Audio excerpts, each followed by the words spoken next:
and pull up our notes. All right.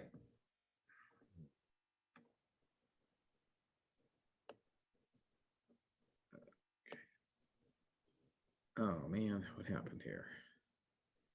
Oh, that's another way to do this, huh?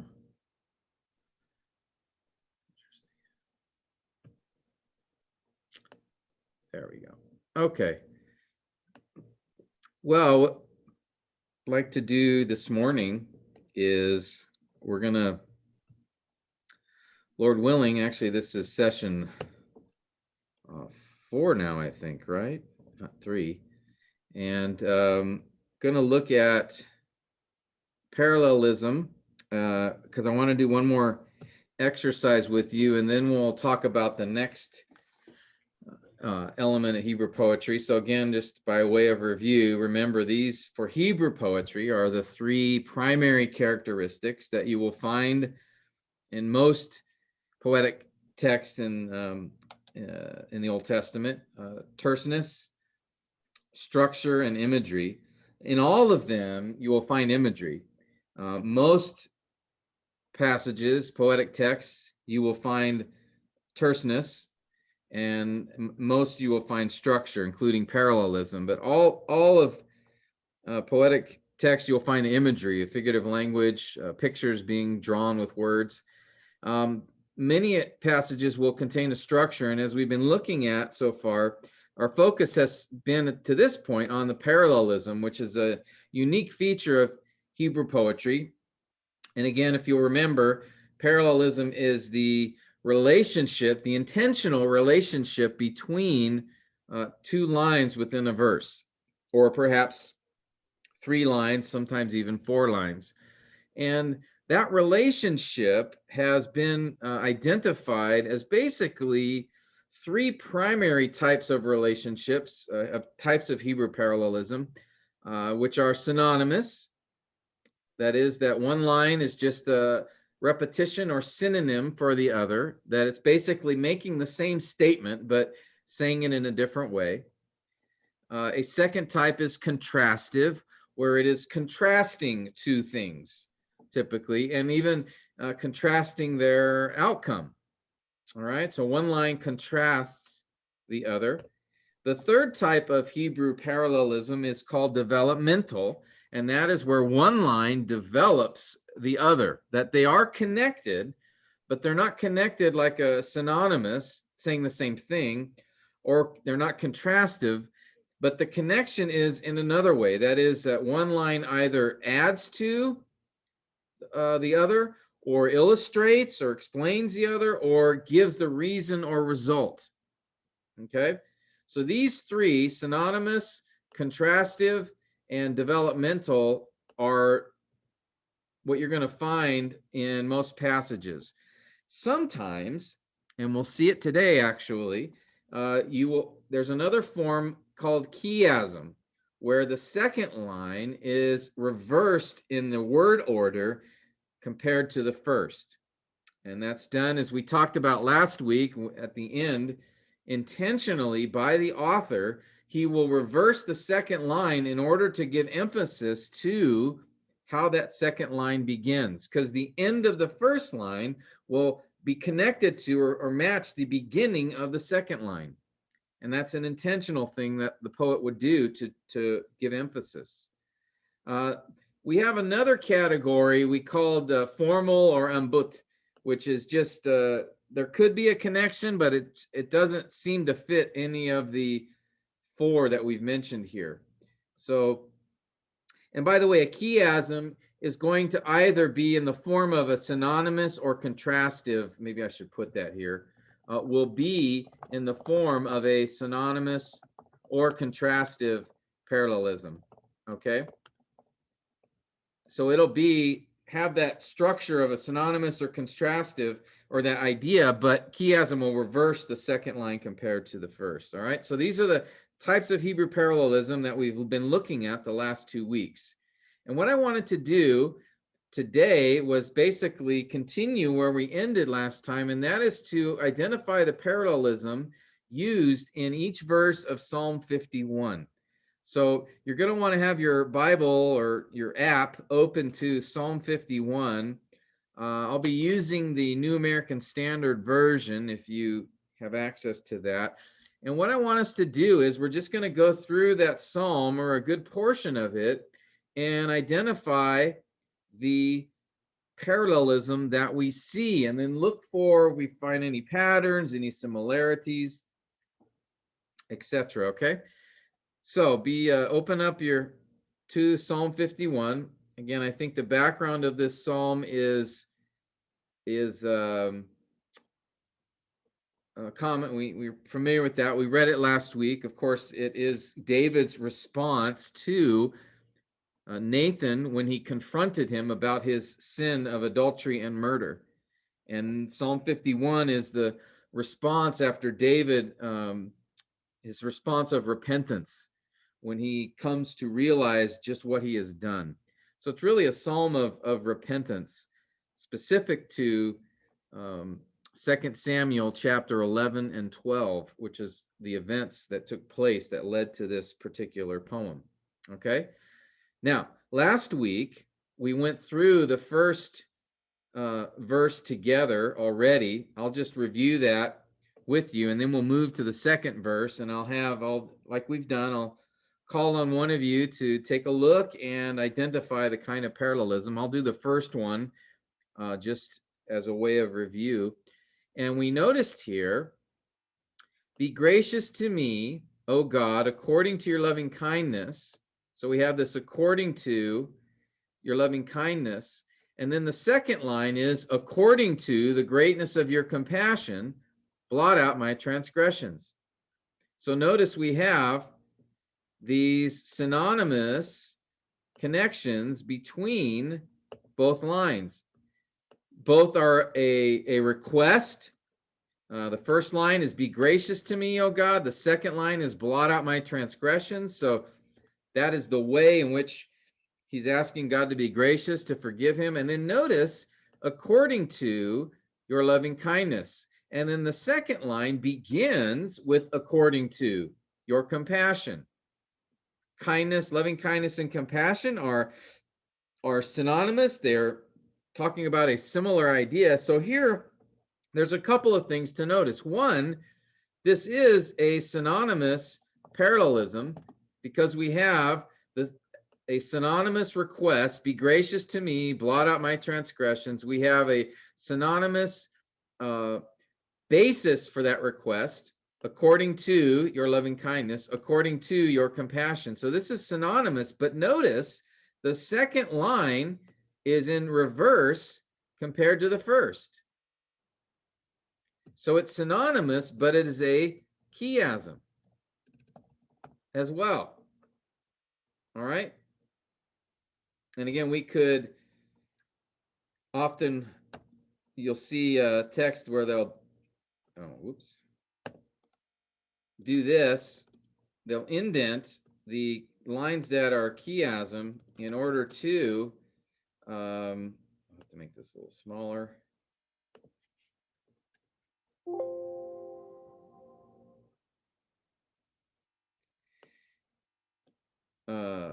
Sorry. Okay. So often you'll see the, for a chiasm, you can,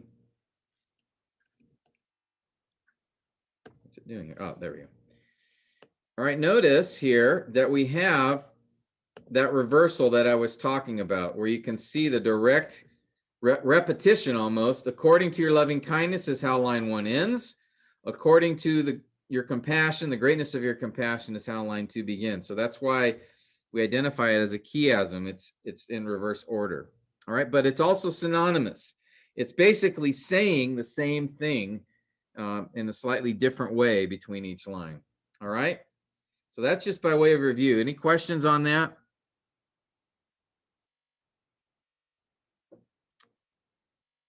Okay, good. All right, Brother Allen, I'm going to ask you to read for us that second verse, and then let's see if you can identify the kind of parallelism for it.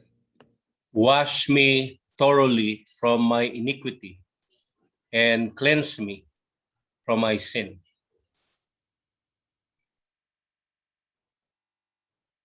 It's synonymous Okay.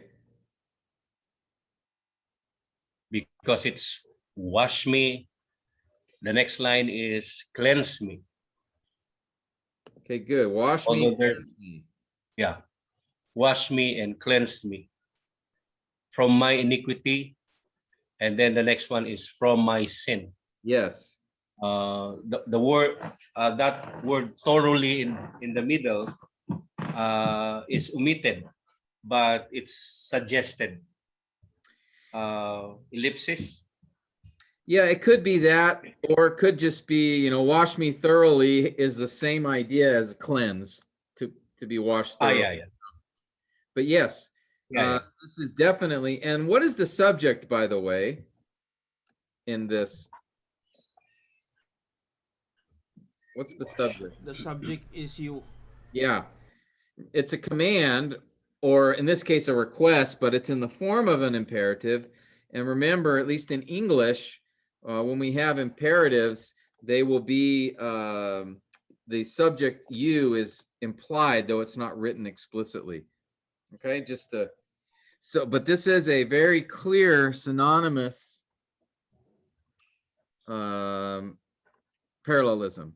Now, what I mentioned to you last week, I think we did briefly look at this passage, is you're going to need to remember that the English translation sometimes will not capture all of the poetic devices that were used. And I see this quite a bit in regards to chiasms, where the English translation is just trying to capture the idea of the passage, and so it might not follow the exact word order given in the original Hebrew text. So for example, if you check the interlinear, which you're going to need to do after you complete looking at the English text, here, let me just show you this. If we go to verse 2 here, I'm going to have to.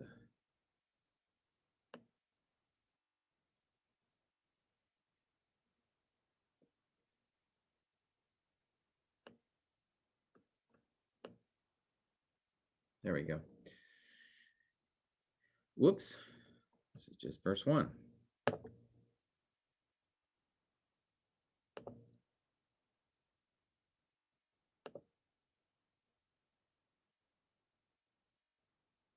There we go. Okay, so this is the interlinear for Psalm 51. And notice, okay, Alan, this is your passage. So what do we see? Again, Hebrew, you read from right to left. So start over here. And as you look at it, what do you see about the word order from the original Hebrew?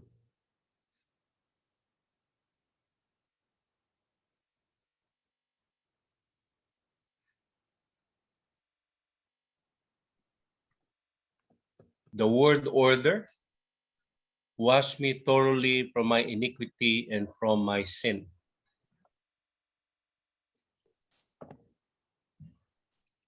Yeah, do you see the wash or thoroughly wash me from my iniquity? And then notice, how does the second line begin? And from my sin? Yes, and from my sin cleanse me. It's in reverse. I didn't see it. I didn't see the two words down here. So, and from my sin cleanse me. It's reversed. Yes, here, yeah. it's reversed. But notice, yeah, I could probably make this. Looks like a chiasm. Yes, it is a chiasm.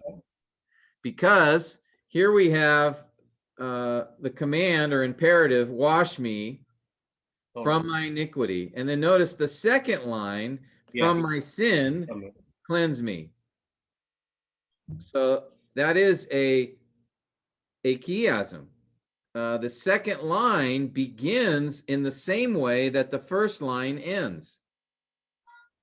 All right, so if we go back to our, so literally, this is what it says, wash me thoroughly from my iniquity, and from my sin cleanse me. We could do it this way too. Okay. So notice here, again, the exact reversal. So where the focus of verse 1 was the character of God as the basis for his request, the second verse, the focus is on David's sin. Okay, so this is synonymous, but it's also, it actually is a chiasm when you look at the original Hebrew word order. The English didn't show that. It just showed the same word order. But actually, when David first penned this, he wrote it where the second line was reversed from the first. All right, you guys following me?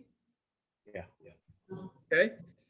So what you want to do when you do the parallelism is do the English passage first, and then often I will look at other English translations.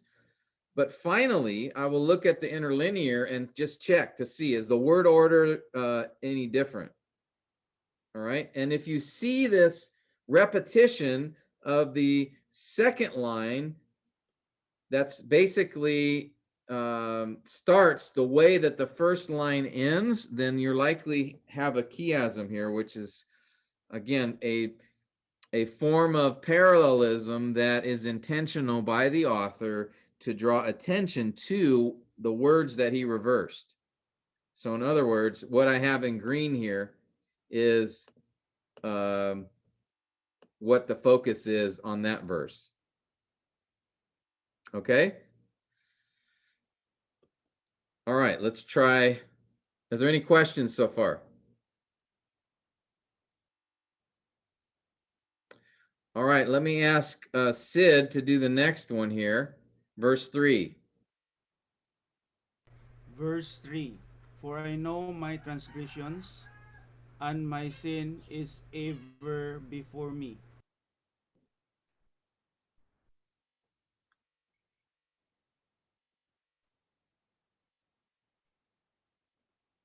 Parallel addition. Okay. Let's look at, we've got my transgressions, my sin. Then we have I know, for I know. And then he has is ever before me. So that does sound a little bit different. You said, if I heard you right, Developmental addition. developmental addition or expansion. Okay. That seems like a good possibility here. Because he says, I know, and then the second line, the subject is my sin. The first line is, I know my transgressions. The second line is, my sin is ever before me. So it's not exactly parallel in the grammatical structure. All right, now some might say, well, this kind of looks like a chiasm here, because it ends with my transgressions and then begins with my sin. All right. You see that? Some might say, well, is this actually a chiasm? Well, let's remember that it's going to be structured similarly. If it were a chiasm, it would be something like this. We would expect it anyway to be, I know my transgressions, and my sin I acknowledge, or something like that. Okay? It'd be more like this. Again, notice, I know, I acknowledge. See that? That's the same, saying the same kind of thing. Up here, I know is the subject verb, but in the second line, my sin is the subject and the verb is. So that's a little bit different in the grammatical structure. So that's one thing.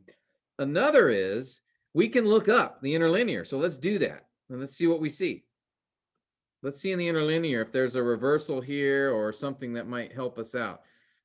Sid, take a look at verse 3 here and tell us what you see as far as the word order. Does it look like a chiasm in the Hebrew text?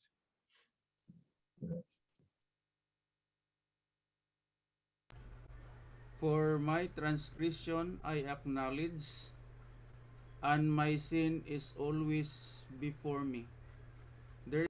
There's no reversal I observe.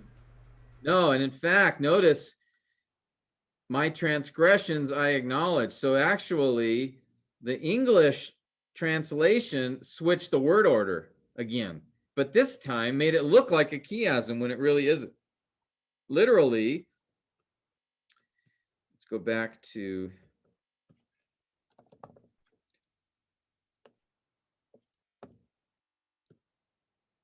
the notes here.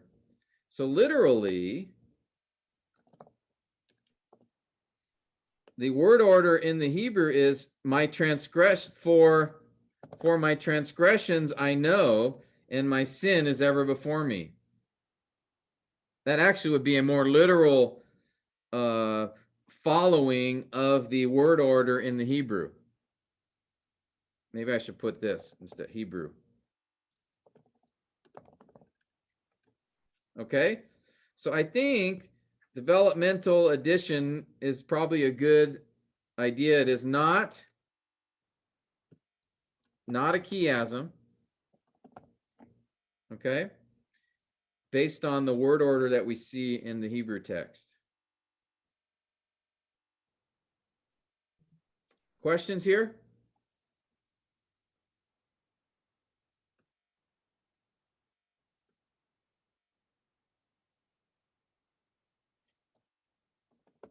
Okay, let's go to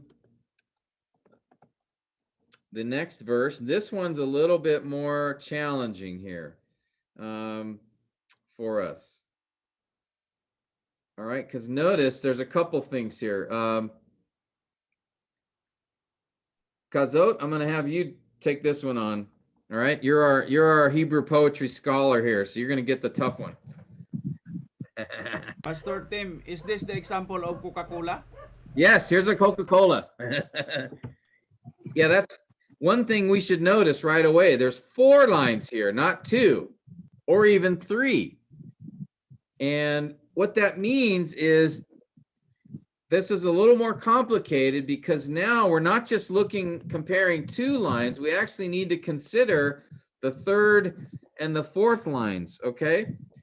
So this one's a little bit of a challenge. Actually, for this one, I'll do this one with you, and then Kazot, I'll give you verse 5, all right? Okay. So, because verse 4 is the first time we've encountered a verse with more than 2 lines. So, let's break this up a little bit.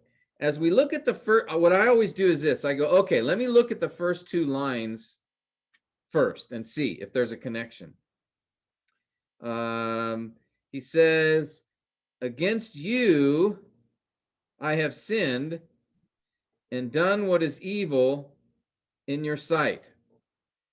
All right, so against you, and then he adds you only for emphasis. I have sinned,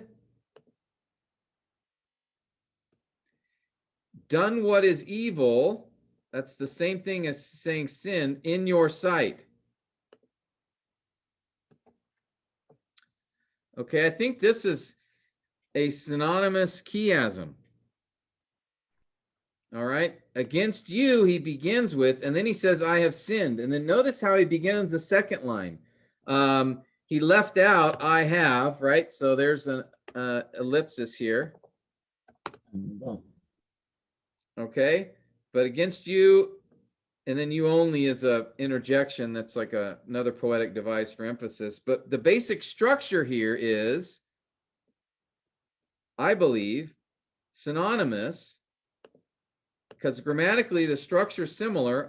Against you I have sinned, I have done what is evil. And he doesn't say against you, but in your sight. It's the same idea, right? So I think what it looks like to me is lines 1 and 2 is a synonymous chiasm. Okay, we'll check. Well, we can do it right now. Let's check the interlinear just to see if the word order is what it is in the original. So verse 4 here, it begins with, against you, you only, have I sinned. All right, so that follows how the translation has it. And then notice it says, this evil in your sight. So the implied is, I have done this evil in your sight. So the word order is reversed compared to, and that's what the translation showed us. All right, now notice some words are missing here. I have is not in the second line. It's an example of ellipsis, again, to keep the lines short, the terseness. Okay. And here's, by the way, done. This evil in your sight, done. All right. So it looks similar to perhaps a chiastic structure. I'm going to go with that. Now, what do I do with the next line? All right. He says, so that you are justified when you speak. Now, as we think about, let's see, let me go back up here so I can do this. I'll keep these.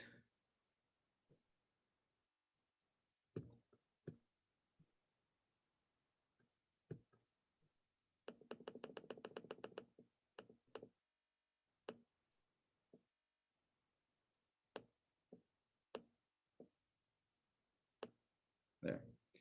All right. Let's keep those so we can see them. Okay. So if I look at lines 1 and 2, I think they're synonymous. It looks like it could be a chiasm. And then I take the third line. How does the third line relate to the first or second line? That's the question I'm going to ask myself. What is the relationship with this third line and the fourth line? So let's look at, so that you are justified when you speak. And then he says, you are blameless. Again, there's an implied, there's ellipsis here. You are blameless. Notice when you judge. You see, do those look similar to you guys? It looks like lines 3 and 4 are also synonymous. All right. Yeah. Synonymous. And in this case, if we were to go look at the interlinear, we would see it's not a chiasm, that the word order is the same in Hebrew. So notice it looks like we have 4 lines in this verse, and the first 2 are synonymous with each other, and the second 2 are synonymous with each other. Okay? So it looks like David, in this case, he decided to put 4 lines in the verse rather than 2, and basically to have 2 synonymous pairs. Now, is there a relationship between the first pair and the second pair?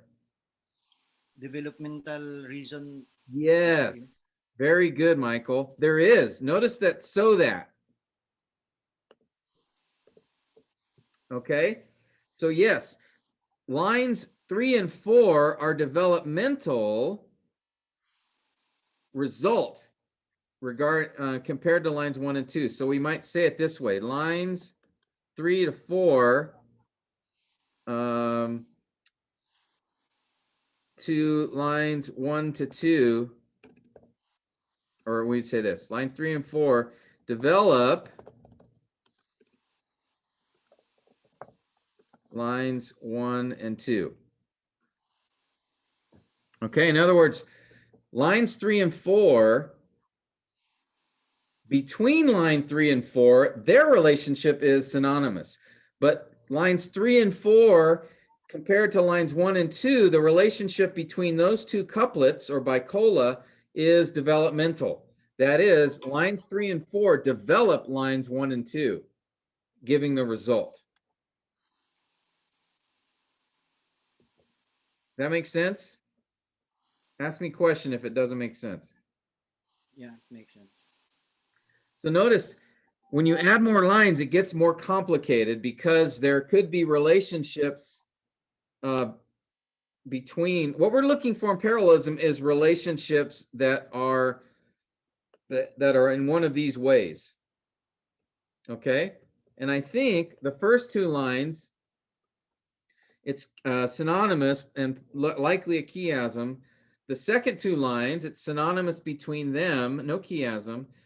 But then we ask, okay, is there any relationship between these two pairs of lines? And it looks like the relationship is result.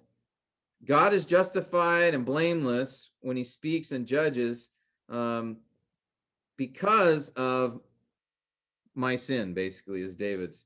I have sinned, so God, you're justified in your judgment. And that means lines 3 and 4 is developing lines 1 and 2 by telling us the result or reason. Sir Tim. Yeah. So a parallelism could be a combination of those kinds of parallelism, like what we're doing here right now. Synonymous and developmental as well, like here. It's a combination. Yeah. Yeah. When you and have earlier, parallel, it's synonymous, and then chiasm also. Yeah, chiasm is a special case of parallelism, but there will still always be either synonymous or contrastive. But you can also have a chiasm where it's a synonymous parallelism, but it's also the second line's in reverse order. So it's synonymous and a chiasm. All right. Or there will be some examples where you have a contrastive chiasm. So that's one thing. A chiasm is sort of a special case of a synonymous or contrastive parallelism. And then whenever you have more than two lines, so if you have a bicola, it's just going to be between those two lines. But if there's a tricola or, 4 lines or I don't know if there might be cases where there's more than 4, but you could have other relationships. In some cases, we will see like a relationship between line 3 and line 2 or something like that. But what I do, if I have 4 lines, I typically just try to look at, okay, let me look at lines 1 and 2, see if those have a relationship. And then let me look at lines 3 and 4 to see what their relationship is. And then I ask myself, okay, is there any connection between this bicola and this bicola? Usually there is. Okay. Sometimes what you will see is a bicola or in the third line, it'll be developmental compared to the first and second. Usually you'll see in 4 lines, there is a relationship between each pair and then a relationship between the pairs, so to speak. Okay. When you have 3 lines, if it was just 3 lines like this, then it would just be the third line is developing the first 2. But in this case, since we have a 4 lines, it's these 2 lines go together and they both develop the first and second lines as a unit because they are synonymous with each other, lines 3 and 4. We'll see some more examples of this as we press forward. Can you hear me okay? Yes. My connection all right? Okay. All right. So yeah, it gets more complicated when we expand beyond 2 lines. I think in this psalm, all the rest of the verses except the last one are 2 lines. So that's something else you want to pay attention to. If you have a particular poem where all of the verses are 2 lines, and then you have one verse that is different, sometimes that's on purpose. All right. not always necessarily, but usually what you want to look for in poetry is patterns. And when something is different than the pattern, that may be an intentional, something done intentionally by the author. All right. So here in Psalm 51, every verse is 2 lines. Every verse is bicola except for verse 4. So then as an exegete, as you're studying this, you need to ask yourself, now, is it possible David did that on purpose to draw attention to verse 4? And we may not be at a point we can answer that, but that's certainly a question we should have as we look at the poem as a whole. I will discuss that in more detail when we go through another example a little bit later. All right. Okay, let's get to verse 5. Kazot, I'll give this one to you. Behold, I was brought forth in iniquity, and in sin my mother conceived me. Behold, I was brought forth in iniquity, I was brought forth, synonymous with conceived me. And iniquity and sin is synonymous, but they are in reverse order, so it's synonymous chiasm. Okay, so let's go. I was brought forth, my mother conceived me. Okay, so it looks like synonymous because it's the same concept. I was brought forth, my mother conceived me, and then in iniquity and in sin. And it looks like the English translation, it looks like a chiasm. All right, so the question is, we want to confirm that. Is it actually a chiasm? So to do that, we go to the interlinear, and Kazot, you can tell me what you see there. Verse 5 here.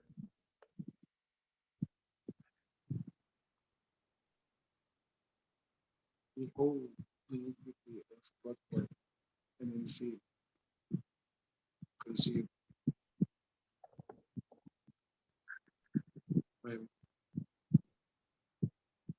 Iniquity, synonymous. Yeah. Yeah, do you see the word order there? Yes. Yeah, so here, I'll go back. Let's go back to, I just retyped it here. So in the Hebrew, it's literally, behold, in iniquity I was brought forth, and in sin my mother conceived me. So in the Hebrew, is it a chiasm? Is the word order reversed?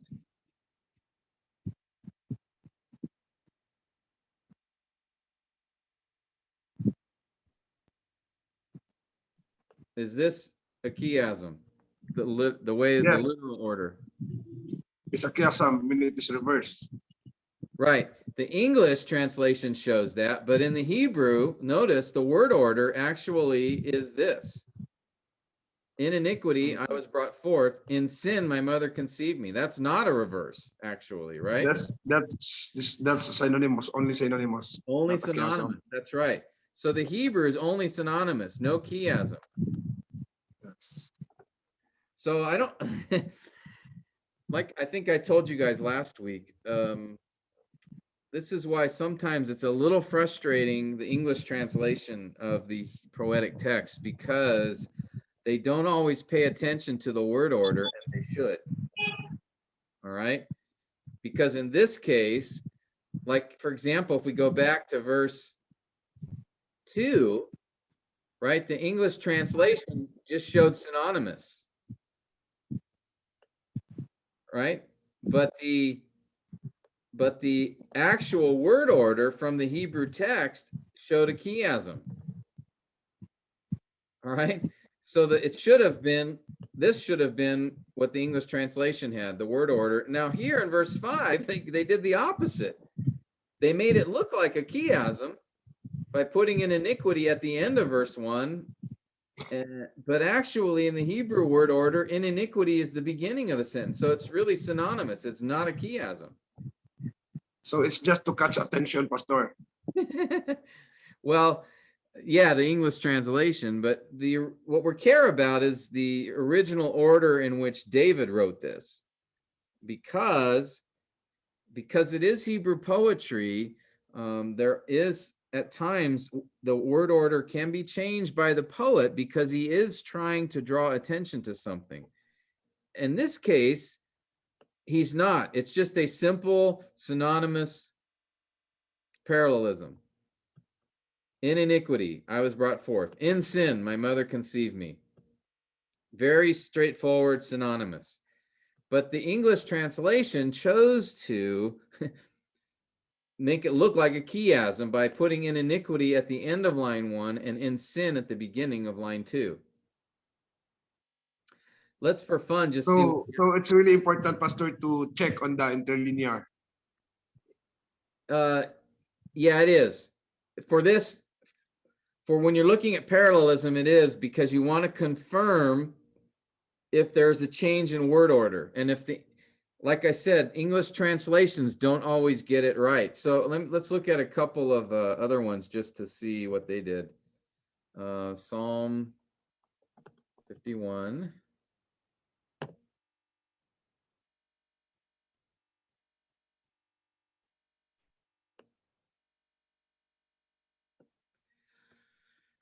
Okay, verse, what was it, 5?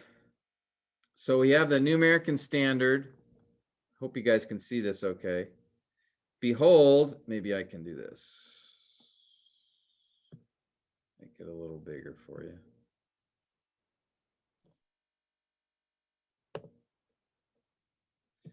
Okay. Behold, I was brought forth in iniquity, and in sin my mother conceived me. ESV. Behold, I was brought forth in iniquity, and in sin, so it's the same. NIV. Surely I was sinful at birth, sinful from the time my mother conceived me. Now here, notice in NIV, the way they translated it, you can't really see the synonymous parallelism here. It looks like developmental. I was sinful at birth. Sinful from the time my mother conceived me. Maybe you could see, yeah, the synonymous. But we don't see the word order. How about the New King James? Same thing. They put in iniquity at the end of the line 1 and in sin at the beginning. So in this case, yeah, only the interlinear helps us to see the word order correctly. All the translations didn't follow the Hebrew text in the word order. Okay, so you're going to need to refer to Bible Hub, or if you have another software that shows you the interlinear. I really like Bible Hub. I think it's got a good interlinear, so I use that one. All right, any questions on verse 5? Pastor Tim, Yes. I heard one teacher, even was Sunday school teaching teachers, he said that verse that David said he was born out of wedlock. Yes, I've heard that. Yeah, some people say that this is what David was saying, but if you look at the context of the whole psalm, his focus is on the fact that he's a sinner. I don't think it's making comment about whether he was, born from adultery. If you look at the whole psalm, he keeps focusing on the fact that I'm a sinner. I'm the one who sinned. Look at verse 4. Against you, you only, I have sinned. I have done what is evil in your sight. Verse 3, I know my transgressions, my sin is ever before me. Verse 2, wash me thoroughly from my iniquity, and from my sin cleanse me. Right? So the focus in the psalm is on David's sin. not, and he's taking responsibility for it. So verse 5, if it was talking about his mother's sin, that wouldn't fit with his flow of thought here. It would seem like two things. One, why in verse 5 would he now draw attention to his mother's sin? And two, verse 5 could then seem like he's shifting the blame. Like, I just, it's my mother's fault. I was born from their sin. So for those two reasons, I think verse 5 is not talking about his mother's sin or his parents. He's talking about his own sin, that he's been a sinner from birth or from conception. Could we say that sinful nature? Yes. Yeah. Can I just add also that teacher, he make it worse, that because of that, he was out of wedlock, he was just left alone with the sheep and goats. He was not included in the family. So he make it so, but I disagree with him. Yeah, you would have to really show me from the context that David is talking about his mother's sin. You can't, because again, we looked at the first 4 verses. David he points to his own sin. Doesn't make sense. Yeah, it doesn't fit. Doesn't fit. He's pointing to his own sin and he's taking responsibility for his actions. Verse 5 would sort of be very different from that. If he was talking about his mother's sin and that he was born out of wedlock. So Forgot, Pastor Nor, the speaker that you heard, forgot about the cultural and historical context of the Hebrews. yeah, and even just his flow of thought in the psalm. What has he been saying so far? So, So Tim, to David's credit, he really fully recognized how terrible his sin was in the psalm. yes. Yeah, because we see him speaking only of his sin in verses 1 to 4 so far, and taking responsibility for it himself. So yeah, he is not speaking of his mother's sin here. All right, that's a great question. Thank you, Noor. Okay. So Noor, I'm going to have you go ahead and take verse 6.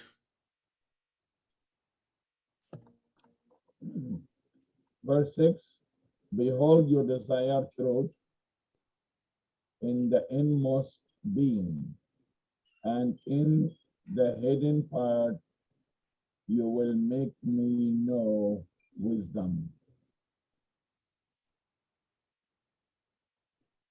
You desire truth in the inmost being, and in the hidden part, the inmost being and in hidden part, they are together. Yeah. Then you will make, you desire with, you will make me know wisdom. Yeah. Yeah, what does that look like here?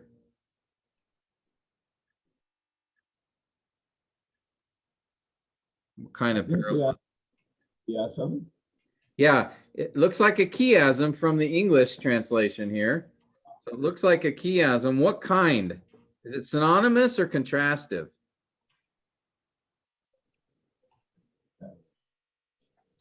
I think constructive. Well, Is he contrasting something, or is he basically saying the same thing? Now contrasting the inmost or Yeah, I think those are the same thing. The innermost being and the hidden part. Those are on the inside. So I think that's the same thing. You is the same subject. God, you desire truth. You make me know wisdom. So it sounds like to me the same idea being stated here. So that would be what? If one line is repeating the other or giving the same idea, what's that called? synonyms. Yeah, synonymous. Synonymous. It looks like synonymous chiasm here. You desire truth. You make me know wisdom in the innermost being, in the hidden part. Now, you also notice that the second line begins similar to how the first line ends. That looks like a chiasm where the word order is reversed. So let's look at the interlinear and see if that is the case. So here's the interlinear. What do you see there about the word order in the Hebrew? Behold, truth you desire in the inner part, then in the hidden part. Yeah, I think it is chiasm in Hebrew, huh? Yeah. Yeah. Truth you desire in the inward parts. And then notice he begins the second line in the hidden part. Yeah. Wisdom you will make me know.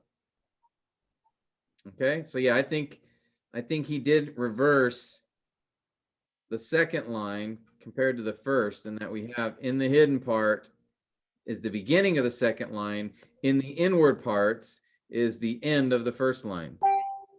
So it looks like there is a chiasm here. And again, then that being the case, the emphasis is going to be on those that the words that were reversed here.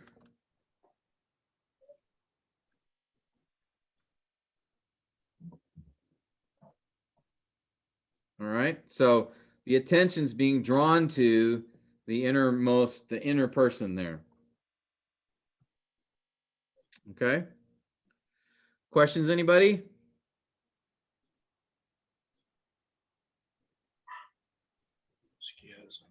All right. Arn, have you done one yet? I forget.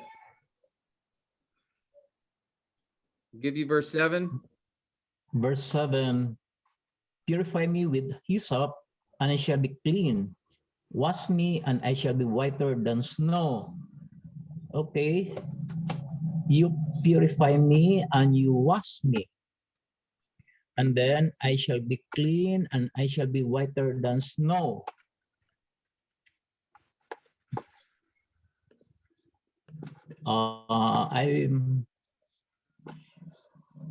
What does that look like here? Whiter than snow. Okay. Is it pastor synonymous? Yes. Notice the subjects and the verbs and the are all synonymous with each other. He's basically saying the same thing. The first line compared to the second. Okay. So, yeah, this is synonymous. And if we go to we won't do this. Well, I guess we can. We'll do it real quick. So let's just make sure the word order is the same in the Hebrew text. So Arn, look at this. And what's the word order look like in the Hebrew text? Purge me with hyssop, and I shall be clean. wash me and than snow, I shall be whiter. Okay. So first line is purge me, and then the second line is wash me. Yeah. Then in the first line, I shall be clean, and the second line is I shall be whiter. I believe so, Pastor, the same synonymous. Am I right? Yeah. So it's the same. The word order is the same in the Hebrew text. So there's no chiasm here, and that's what we see in the English. So that's good. All right. So we confirmed the word order in the English text here is what is the word order in the Hebrew. All right. Thank you. Thank you. Very good. All right. Let's go to the next one. Anselmo, have you take verse 8. Yes, sir. Make me to hear joy and gladness. Let the bones which you have broken rejoice. It is hard, sir. It seems like developmental, sir. Okay. What kind?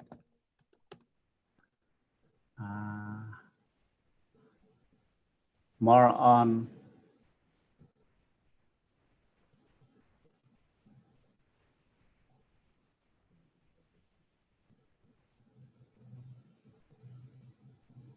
explanation, sir. Yeah, I think so. Explanation or illustration. Yeah, good. I think that the second line is sort of illustrating the first. All right, it's not synonymous because notice he says here, make me, the first line, but the second line, let the bones which you have broken rejoice. So the subject is different in both of these lines. The bones is the subject in this one. Now it is speaking rejoice and joy and gladness. Those are similar, but the structure is different in these two lines. I think the second line is more of an illustration or explanation of the first. Okay. All right.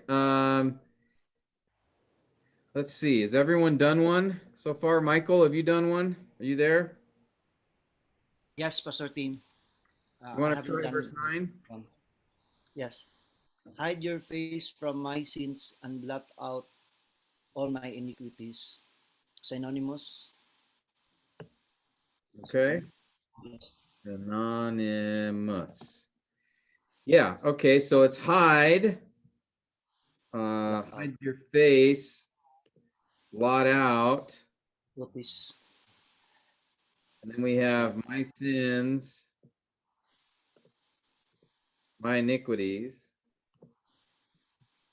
Now, let's look at the interlinear and see, does the word order, if that's any different, verse 9. So tell us what you see there. Here's verse 9 here.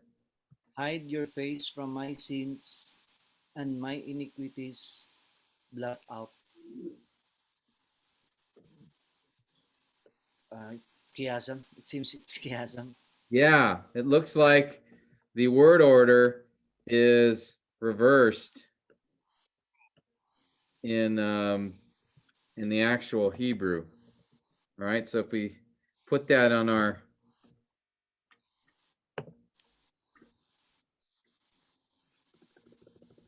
my sins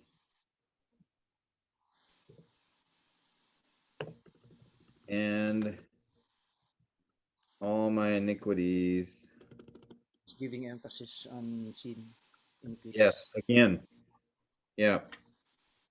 Just like back in verse 2. Remember, back, this is similar, very similar to verse 2. Okay, where he says, wash me thoroughly from my iniquity and from my sin cleanse me. It's almost this, he's almost saying the same thing again here in verse 9. Yeah. Hide your face from my sins, all my iniquities blot out.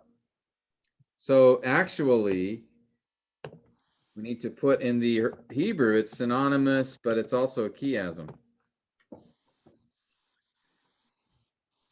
Okay. All right. Has everyone had a chance to do one? I think so. Yeah. All right. So let me just do this for the sake of our time here. Let me just show you. I did the whole psalm, and you'll have this in your notes. But let me just show you. I don't know if you can see the whole. Here's the whole psalm. I don't know if you can see it. But what I want to do is I want you to notice something. After you've done every verse, go back and then see if you see any patterns. So I'm just going to highlight how many chiasms. Okay, that match in the Hebrew word order.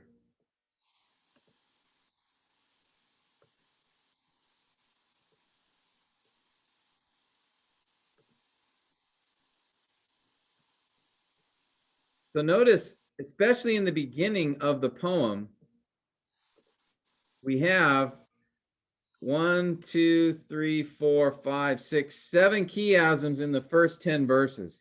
That's very unusual. This is not common at all.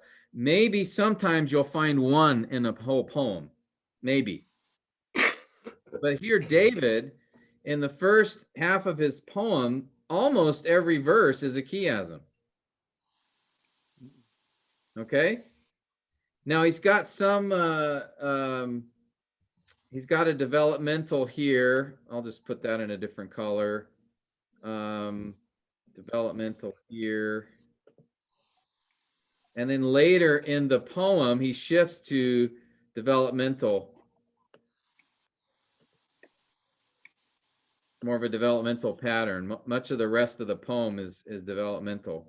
All right. But the first half of the poem is chiasm. And as I told you before, chiasm is emphasis. And that makes sense in this poem that David would be giving a lot of emphasis, right? Why is that? Why would we expect there to be lots of emphasis in this poem from David? What do you guys think?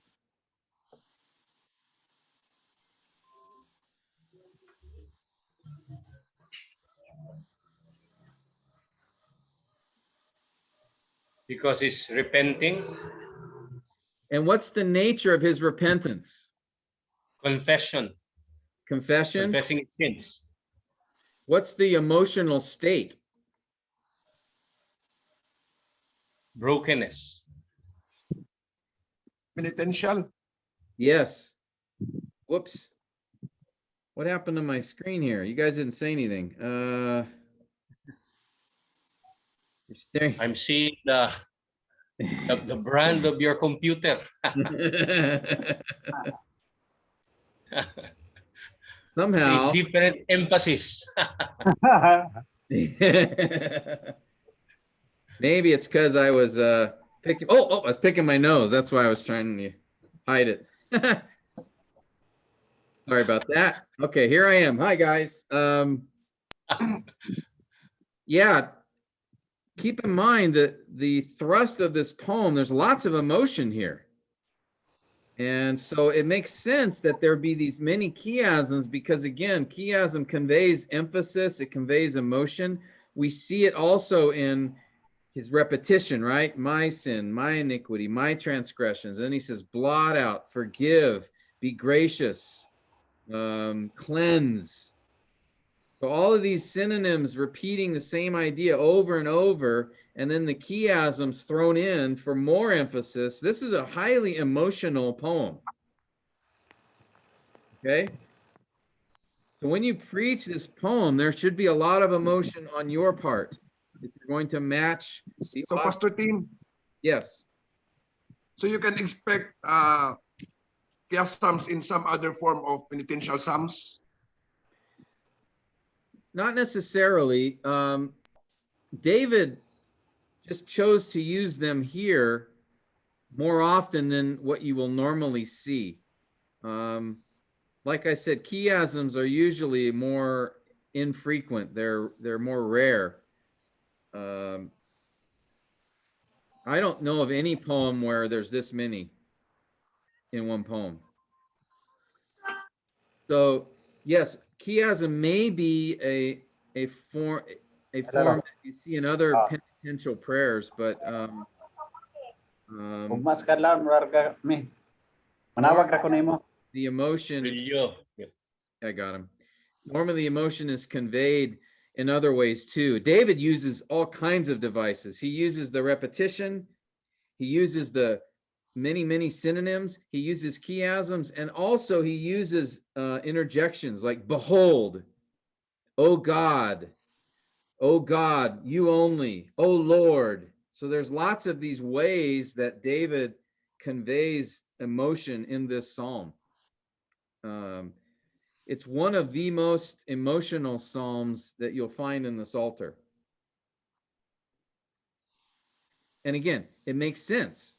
And even here, man, this is why this is important. If you preach this psalm, one of the characteristics of true repentance must be a heartfelt response, as demonstrated in the way in which David conveys these truths. It's not just that he said, "Lord, forgive me for my sins," but the way that he expresses that over and over. "Lord, my sin is what's the problem here. I am the one who committed iniquity. It's because of me that this evil happened. Forgive me, Lord. Cleanse me, Lord." And just over and over and over, this emotion is just pounding in this psalm. And that shows us one of the characteristics of repentance is a genuine, heartfelt, emotional response. So somebody who says, "Yeah, Lord, I did it. I'm a sinner. Could you forgive me, please?" Amen. All right, well, okay, the words are there, but was that a genuine confession? We'd have questions, right? It doesn't mean that you're weeping and, just falling apart all the time when you confess your sin, but there should be, if it's true repentance, there should be an emotional, a full-bodied emphasis and heartfelt prayer to come with it.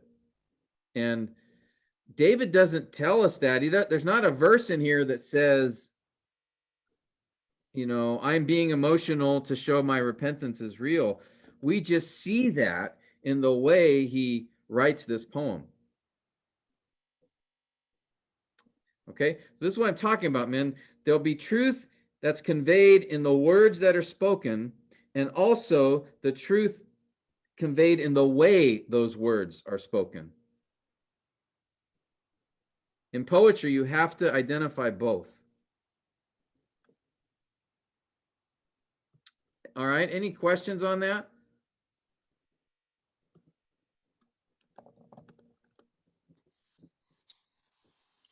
And so far. Okay. All right, let's do this.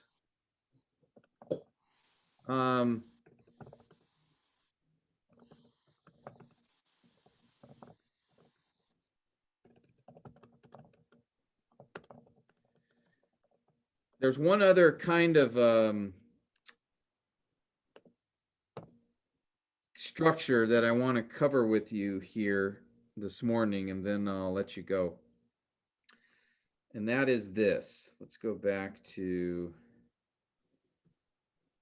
I want to talk about another structure used in Hebrew poetry. It's called an acrostic. An acrostic. Okay. Now that doesn't mean a cross, like a cross like that, but an acrostic is a poem where each line in the poem starts with the next letter of the Hebrew alphabet. So let me show you an example in English, and then we'll see it in Hebrew. All right. Another day, and this is a bad poem, guys. It's just an illustration, okay? So don't give me a hard time. Okay, I'm not a poet, all right? I'm an engineer. Okay. Another day has come and gone, but it has not left my mind. Created by my memories, did such a storehouse find. Enter in to this deep space, for there you will come to know, going through my history has led to such fine show. Okay, that's bad. You're a But poet. yeah, You're a poet, Pastor Tim. yeah, deep thoughts here from Tim Carnes. Now, notice I followed English form of poetry by rhyme. Okay, mind, find, know, show. Okay, and then also the meter, the syllables match. Okay, so that's a feature of Western poetry, but this is also an acrostic because look at the first letter of each line. A, B, C, D, E, F, G, H. All right. I intentionally begin each line with the next letter in the English alphabet, or technically Latin alphabet. Okay. And so we see this exact kind of thing in Hebrew poetry, not the rhyming part, but the acrostic, that first letter. Okay. I could just, let me just highlight. So you see that A, B, C, D, E, F, G, and H. Okay, so let me show you this. There's many examples of this in Hebrew poetry. And here I've just showing you, here's the letters. You may or may not be familiar with these Hebrew letters. It starts in the upper right. Aleph, Beth, Gimel, Daleth, Hey, Wow, Zayin, Cheth, Teth, Yod, Kaf, Lamed, Mem, Nun, Samek, Ayin, Peit, Sadeh, Kof, Resh, Shin, and Tau. So I'll just showing you these symbols. So there, this is the Hebrew alphabet. Now I want you to notice, let's take a look at a couple of passages together. Some of them you'll be very familiar with. All right, let's look at Psalm 34 together. Let me pull up my, where is it? This one. Okay, and we'll go to the Hebrew. Psalm 34.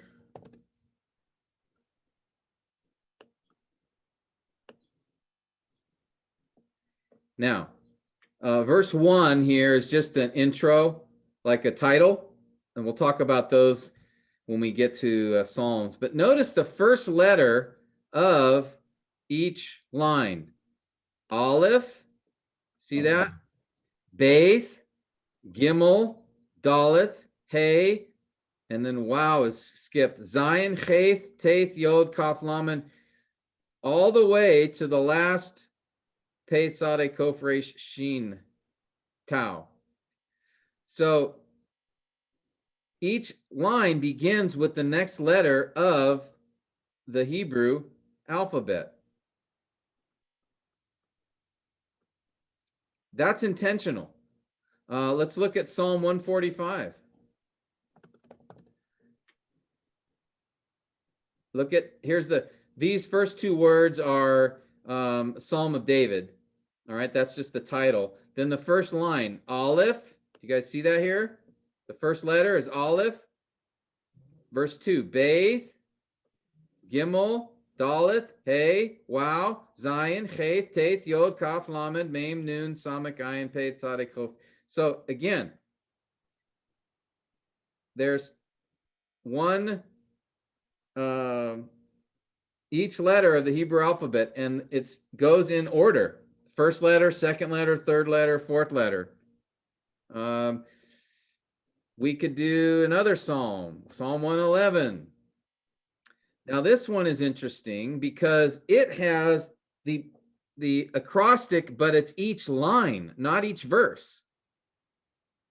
So for example, notice, okay, here's the introduction. That's the title. Here's the first line.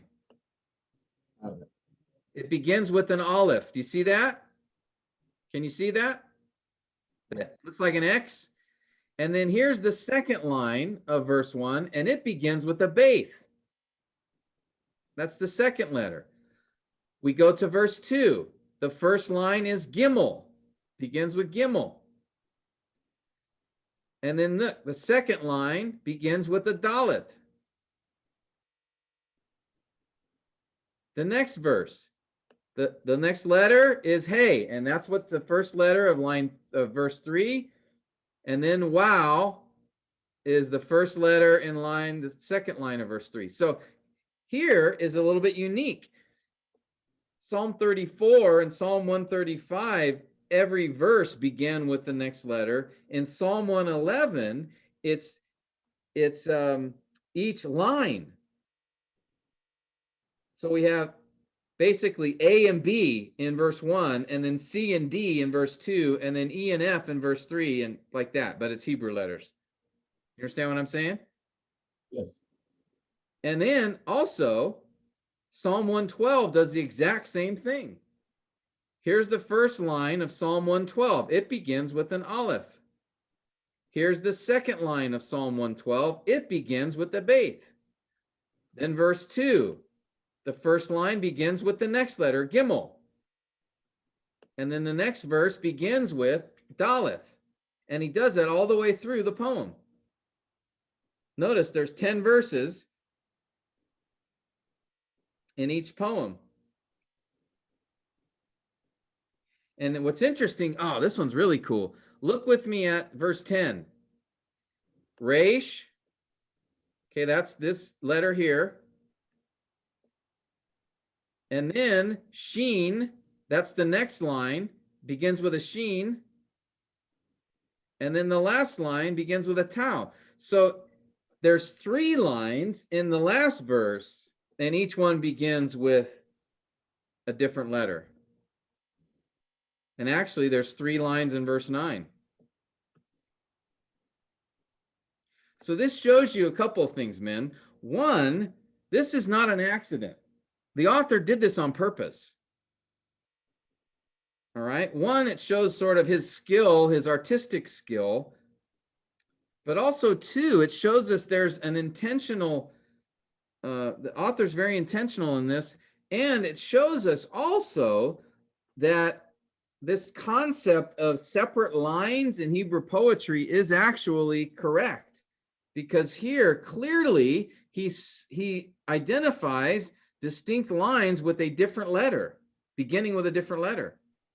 So there's 2 lines in verse 2, okay? There's 2 lines in verse 3 based on these 2 lines in 4, 5, 6, 7, but then when we get to 8, there's 3 lines, because there's the pei, there's the sade at the beginning here, and then this line, kof. All right?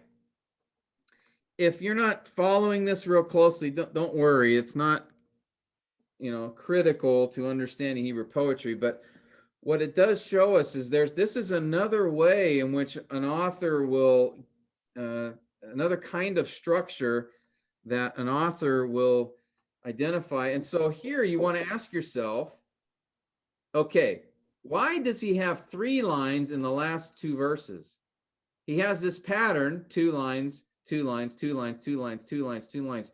Verse 9, 3 lines. Verse 10, 3 lines. Why? That'd be a question you would want to ask. It's the same, by the way, in Psalm 111. We have 3 lines. Pei, sade, kof, resh, sheen, and tau. So he does the same thing the poet does in Psalm 111. Okay? I have a question. Yeah. In distinguishing how many lines or in every verses, is that the way the Hebrew or the original writer put it this way, or are we the one in our generation assigning it by verse, something like that? Then how can we look at it in the original manuscript in Hebrew? Yeah, It's like, that's a really important question. Couple of things. The original Hebrew manuscripts that we have only have the big letters here, okay? All these dots below and these symbols above are not in the original manuscripts. They were added by the Masoretes, because a lot of these lower letters here are like vowels. The big letters are consonants. So Okay. vowels are below, but also, I don't know if you can see this clearly. Let me see here. You guys see this symbol? It looks like a hat or an arrow. Yeah. Yeah. All right. That is a accent mark, which tells us that this is where the first line ends. Okay. You'll see that in most lines. Look at here. Here's another one. Okay. Now, that is something that the Masoretes, the ones who copied the Hebrew Bible, put in based on their understanding of Hebrew. This is a psalm which shows us that there are multiple lines, that there are clear, distinct lines in the verses of a poem, because, as I said, they're beginning with different letters. There's an intentional change in the first letter of these poems, and it shows us in this case that you can't it's not a coincidence that in all these verses, at the middle of each verse, there's the next letter. Yeah. That's not an accident. There's the odds are to do that is impossible by accident. So that shows us that the Hebrew poets did understand there to be separate lines within a poem, and even not just two lines. As I said, verse 9 and 10 show 1, 2, 3 lines based on the fact that each line begins with the next letter. And by the way, you see here's that little hat. That's the end of this line. Okay, and there's another symbol here that shows the end of the first line. Okay, we might get to that a little later. That's pretty complicated, the Hebrew accent marks. It'll take me a while to explain all of that. But yes, there are markers, to answer your question in a short way, there are markers in the Hebrew text that identify each line. Okay? And the good translations will take note of that. Okay. And I'll show you a little more of that later. Okay? That's a really good question. Let me show you a couple more examples of acrostics, and then we'll end for the day. Are there any other questions?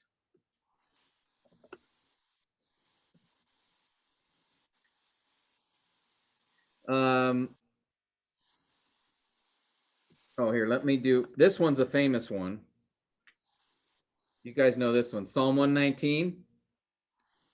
This psalm's a little different in that each stanza is identified by the same letter. Okay, notice verse 1, 2, 3 through 8. Look at the first letter. Aleph. That's the first letter of the Hebrew alphabet. Let's look at verses 9 to 16. Faith. You see that? It begins with the second letter. Okay, let's go to verse 17. Gimel. Go to verse 25. Daleth. And you can go all the way through the psalm. It is in 8 verse blocks, and each block begins with the next letter. That's why in the English translation, look what they did in the English translation.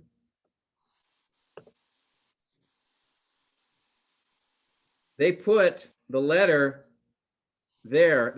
This isn't in the original text. This is just from the translator. But notice each stanza, they tell you what letter it begins with. Okay. All right, Daleth, hey, and this is in order. Okay, Vav or Wow, Zion, Cheth, Taith, Yov. Okay, they're all here. Kaf, Lamed, Mem. Now we know. Noon. Okay, Thamik, Ayin, Pei. Let's do them all. Sadeh, Kof, Resh, Shin, Tau. That's why there's 22 stanzas, because there's 22 letters in the Hebrew alphabet. So here the poet decided, and this also shows us, by the way, that there are stanzas. There's an understanding of stanzas in Hebrew poetry, because he made these 8-verse blocks all the way through this poem. Okay, so that's another unique, and again, going back to, right, here's all the last 8 verses all begin with the same letter, and that's the last letter of the Hebrew alphabet, Tau. Okay? So there's several examples in the Psalms. Amazing. Now, as far as interpretation, there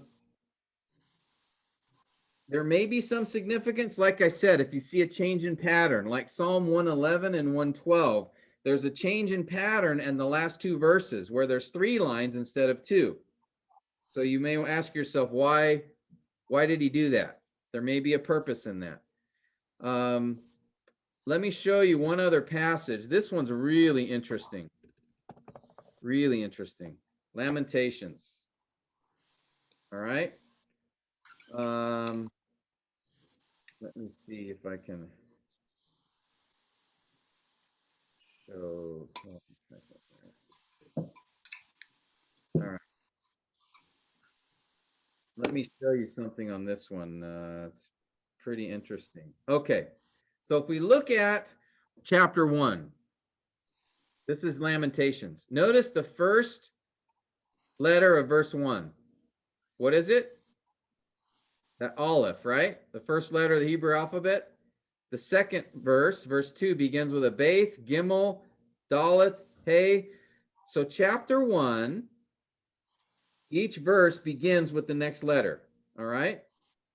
We can go all the way, and there's going to be 22 verses, right? Because there's 22 letters in the Hebrew alphabet. Now look at chapter 2 of Lamentations.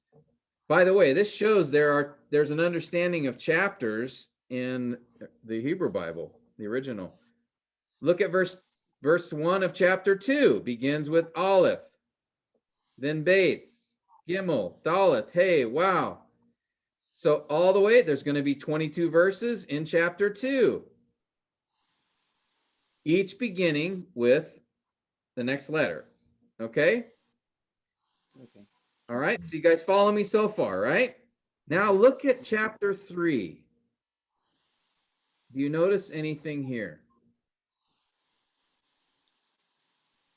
Every 3 verses. Yes, it's in 3 verse blocks. Verse 1, 2, 3 begins with By Aleph. block. It's by Verse, block. verse 4, 5, 6 begins with Beth. Verse 7, 8, 9 begins with Gimel, 10, 11, 12. So this one's going to have 66 verses because there's 22 letters in the Hebrew alphabet and there's 3 verses per letter. Okay? Now chapter 4. He goes back to 1 verse per letter. 22 verses, just like chapter 1 and chapter 2. So the obvious question is, why does he do that? Chapter 1 and 2, 1 letter per verse. Chapter 3, 3 verses for each letter. Chapter 4, back to 1 verse for each letter. Why does he do that? Is there something unique or special in chapter 3 he wants to draw our attention to? I think yes is the answer. Chapter 3 is the great chapter about great is thy faithfulness, right? That whole section there. And then chapter 5, by the way, there's no acrostic. It's just 22 verses, but now in those 22 verses, notice there's no pattern in the first letter.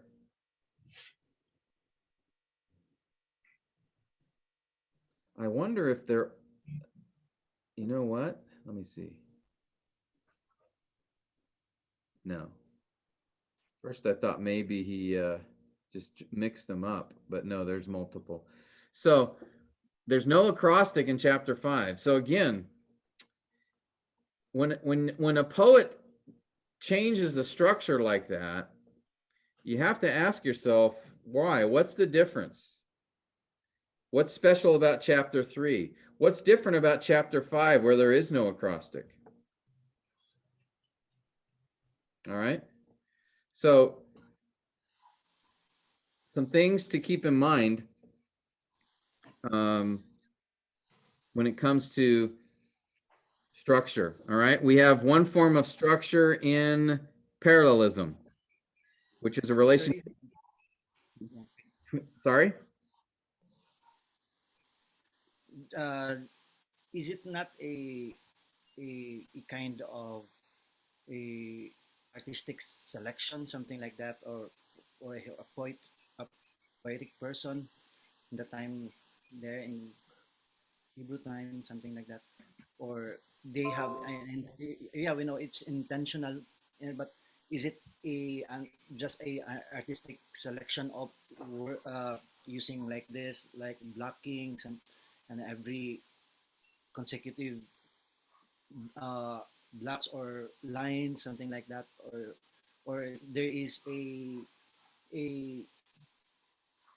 he's trying to convey a message or a something like uh, or there's a reason why he structured like that. Well, you have to, one answer is, yeah, there is an artistic element or style that it's just being able, if you convey a truth in an artistic way, that adds beauty to how you do it. But you also have to ask the question, when there's one pattern that then changes, then it's possible the author did that on purpose. That he did do it on purpose, but it's possible that it wasn't just for artistic quality. Yeah, that's my question. All right. So there's a reason behind it. That is a possibility. Yeah. You at least want to ask the question. It's like in Psalm 51, you see chiasm, chiasm, chiasm, synonymous. And then you see a lot of that, and you have to say, well, or 2 lines, 2 lines, 2 lines, 4 lines, 2 lines, 2 lines. So you at least have to ask the question, was that on purpose? I mean, Yeah. he did it on purpose, but did he do it for a theological reason or just an artistic one? Yeah. Does the Hebrew scholars recognizes that recognize what do you call that? Uh, recognize the reasons why they purposely did that. Pastor Tim did some. Some might comment on that. You probably won't see that a lot in most commentaries. Most commentaries will just focus on, like the word study or maybe the grammar, like the meaning. I don't see very much that talk about the actual think like the structure. They might comment about it. Like if you go to Psalm 119 commentaries, they'll say it's an acrostic. Most of them will. But you may not get anyone that tells you maybe why that's the case. Or like Lamentations. I haven't looked at all the commentaries, but I don't know if any really pick up on that difference in pattern and if that means anything or not. So I'm not sure in that case. And there's not a lot of passages. One other one acrostic is Proverbs 31. The Proverbs 31 woman is actually an acrostic. Oh. 20 verses 10 to 31, 22 verses. Each verse begins with the next letter. So, there's only a handful. There's a couple other Psalms, but they're disputed because some of the letters are missing. So it's not clear if it was an intentional acrostic or not. But there's not a lot of them in the Bible. It's really amazing to know. I was so struck by the fact that they have a structure, they have a kind of the same. It's not the same with regard to the way we do poetic something writing, but even before they have that artistic kind of yeah, I'm so amazed, and yeah, it's awesome to know that. Yeah, and I think I would, like to see English or, translations that try to convey the same. I'd love to see an English translation try to, do these acrostics in English, just because then you see it. If we read Hebrew, we would see it right away. Like, whoa, check it out. Look at this. It's an acrostic. Wow, that's pretty cool, and we would appreciate it if we could read Hebrew. Yeah, yeah, So, because then you see, wow, he's able to convey a truth and do it in such a structured way, an artistic way that it adds to the impact of the psalm, just, like a good music, a good melody. It it adds to the words, and can make them even more impactful. So anyway, I'm gonna let you guys go. So yeah, hopefully this was something interesting. yeah. Opens up Really, a it's little bit more. interesting. There is structure to these Well, poems. a different perspective now on how to look, you know, the poetic books like Psalms, Proverbs, Lamentation. So it gives us another kind of perspective now, looking on that.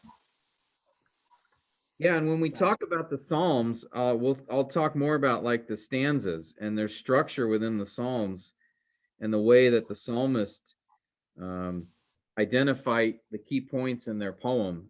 And so there's structure in the stanzas as well. So we'll cover that later. Next week, Lord willing, I want to get into imagery and figurative language. That's another key feature of Hebrew that's poetry. interesting. Okay. Let's see. Let me ask Sid if you could close us in prayer.